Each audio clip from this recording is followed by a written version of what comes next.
Welcome back to Basin Motorsports for the end of the day here in the garage. So you guys and gals might have noticed lately that the WideFox has been getting a little bit of press. And within the last week and a half, it has been featured on Hot Rod Magazine's feed on Hotrod.com, Hot Rod's Facebook, and also on Muscle Mustang and Fast Forward on their Facebook feed. Now, a lot of people have asked, how in the world did you get your car featured on two different media outlets? And today we're going to take a moment to appreciate getting featured, and then I'll kind of give you some tips or some information on how I actually got my car to be featured on any of it. So if you haven't been able to check out the article on hotrod.com, I will post a link down in the description. Now, it was written by a gentleman named Taylor, and Taylor, I will say, has a great way of putting stories together. So originally I had put my information together and sent it in on February 14th of this year, of 2020. Now what I had sent in is I sent in 12 pictures of the car through the various build stages from the day I picked it up 4 years ago, through the wide body kit, some of the suspension in that, and then some of the finishing results of when I did the wrap back in 2018.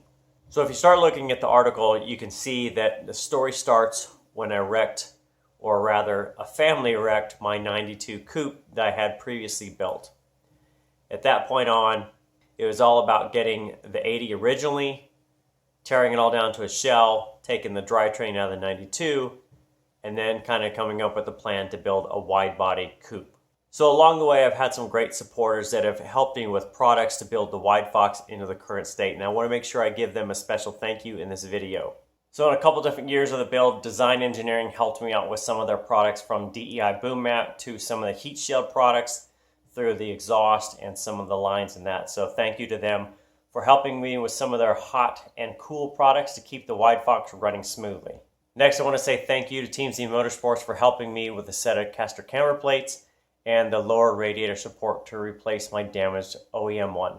Definitely want to say thank you to Custom Tire Letters for helping me get a custom set of WideFox tire letters for the BFGs here. They definitely offset it pretty well and make it definitely unique.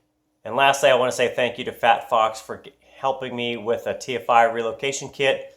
It has made things so much smoother, and I don't have to worry about my TFI overheating in the hot summers and breaking down on the side of the road. Now, of course, there's going to be questions on how in the world I actually got the WideFox featured on hotrod.com, out on Hot Rod Magazine Facebook, and to Muscle Mustang and Fast Forward Facebook. So the simple answer is I wrote up a simple article and sent it in with my pictures. Around the end of January or February, Hot Rod Magazine and primarily the Motor Trend group had put out a call that they were looking for readers' rides. They gave you a website to visit and told you exactly what to do to send it in to Hot Rod at hotrod.com. Tell them it was a reader's ride, send in some good quality pictures, and the story of your build. So of course I had a ton of pictures, right? I've taken pictures for the last 4 years of building this car. So I went through all the pictures I had and found some that I thought would be a good fit to describe all the work that went into building the WideFox. From there, I went on and told the story of how I actually got the car.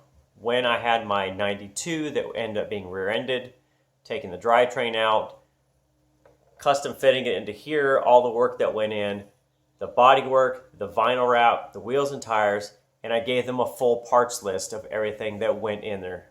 And at that point, it was as simple as clicking send on an email, and I waited. So about 4 months later, I was scrolling through Facebook and saw that Hot Rod Magazine had a picture of my car.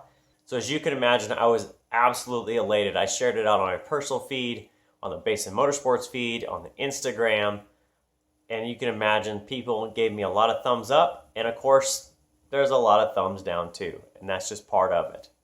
Now, about a week later, Muscle Mustangs and Fast Forward, because they are under the Motor Trend group, also shared out the story with a little bit different of a start into it, but thankfully it goes to hotrod.com, and just remember, the internet doesn't forget, so now that is going to be always out there for people to find.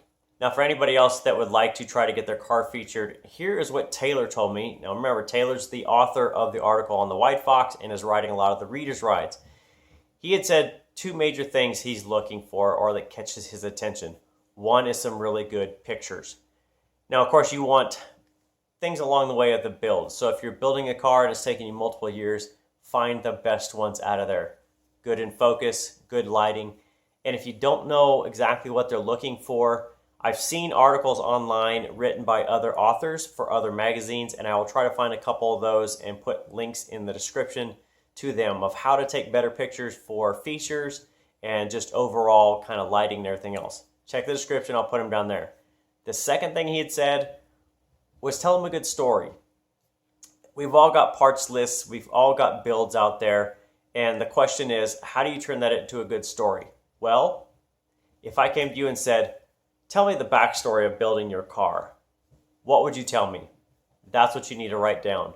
Is it a family saga? Is it a hand-me-down? Is it something you bought off Craigslist and you're building your dream car with it? Write it down into a story. Give them a lot of information to work with, and they will put their own personal spin on your story. And I'll tell you from personal experience, it is flat weird reading about you written by somebody else. So hopefully you've had a chance to read the article, and if not, check the link in the description and it'll take you over there and you can read through it on how I came up with building the WideFox. So with that, I'll let you guys go, but thanks for stopping by and helping me celebrate being featured in a couple different magazines. It means a lot to me. I have been a subscriber and a reader of Hotrod and Muscle Mustangs and Fast Forward for a very long time. And make sure you check out the 4 companies that have helped me out along the way. I put links in the description for each of them. So if you need parts or anything and you want to see what's on the WideFox, go check them out. And thank you for everybody. We'll see you next time.